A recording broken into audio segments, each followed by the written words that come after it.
Pemuda saat ini tuh dia terdistraksi tentang banyaknya informasi di dalam pikiran mereka, sehingga mereka kehilangan fokus, sehingga dia kehilangan jati dirinya.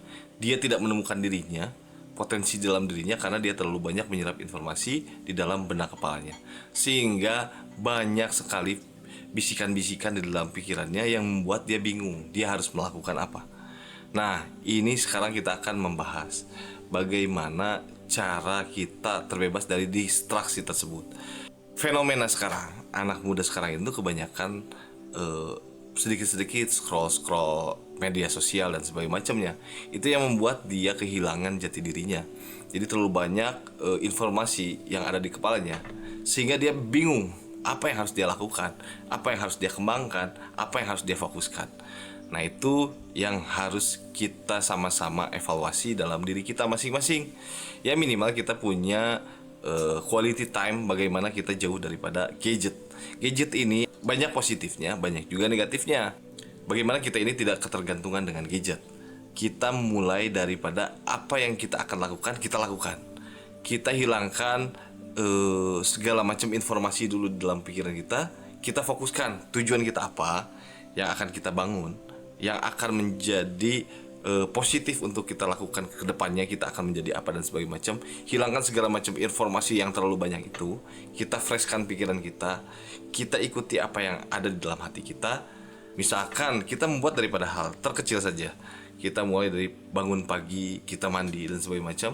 Lalu kita lakukan hal-hal terkecil yang merubah pola hidup kita. Jadi kita lakukan pola hidup sedikit demi sedikit untuk menghilangkan distraksi tersebut. Nah, ini kalau kita tidak mulai dari sekarang tentang distraksi informasi yang ada di dalam pikiran kita ini, maka akan menjadi habit, kebiasaan yang nanti susah untuk dihilangkan.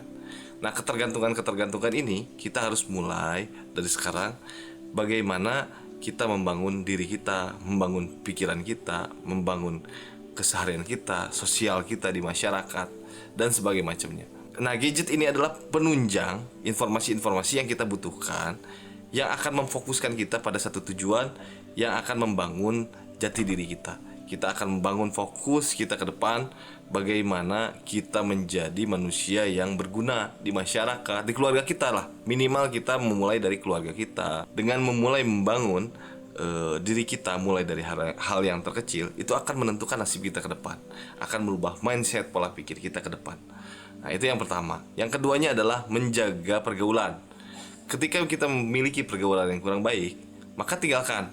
Atau yang kedua adalah kita mendominasi bagaimana perkumpulan kita atau tongkrongan kita ini menjadi energi positif untuk kita. Karena lingkungan ini sangat berpengaruh dalam bagaimana kita berpikir, bagaimana mental kita, bagaimana kita berjuang ke depannya. Kita mulai menulis dalam keseharian kita ini. Kita harus memahami apa kekurangan kita, kelemahan kita. Sisi buruknya kita itu kita harus pahami, bro. Nah, itu yang akan membuat diri kita ini menjadi fresh, menjadi positif. Apa yang kita lakukan akan positif. Jadi ketika nanti di masyarakat atau di pergaulan kalian ada orang yang menjudgment kita, sifat kita seperti apa, kita sudah menyadari sendiri, maka ketersinggungan itu tidak ada. Generasi saat ini adalah generasi yang sangat cerdas. Karena apa? Mereka sangat kaya tentang informasi. Tapi disayangkan, untuk generasi saat ini adalah tidak mereka sadari bagaimana membangun mental ini seperti generasi-generasi sebelumnya. Kalau generasi sebelumnya, mereka keterbatasan informasi sehingga mereka fokus dengan apa yang mereka bangun, apa yang mereka cita-citakan. Nah, ini kita sama-sama untuk memikirkan hal tersebut. Bagaimana generasi muda Indonesia ini menjadi generasi-generasi yang produktif, siap bersaing di mancanegara untuk bagaimana memperlihatkan kualitas-kualitas daripada bangsanya, masyarakatnya, dan sebagainya macamnya. Nah, mungkin nanti kalian bisa tambah-tambahin di kolom komentar bagaimana kita sama-sama memikirkan bangsa kita ini ke depan, bro. Oke, terima kasih. Sampai ketemu lagi di video berikutnya.